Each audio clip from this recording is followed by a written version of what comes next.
In a world where distractions, procrastination, disruptions, and stress can cause one employee to lose up to 3 hours per day, it doesn't take a rocket scientist to understand that lost time equals lost money and lower profits. Inefficiency and decreased productivity can cost a company $12,500 per employee per year.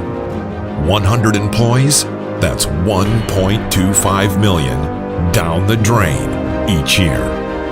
But there is a time management fixer who can teach your employees or conference attendees the tools they need to slay lost time and improve your bottom line.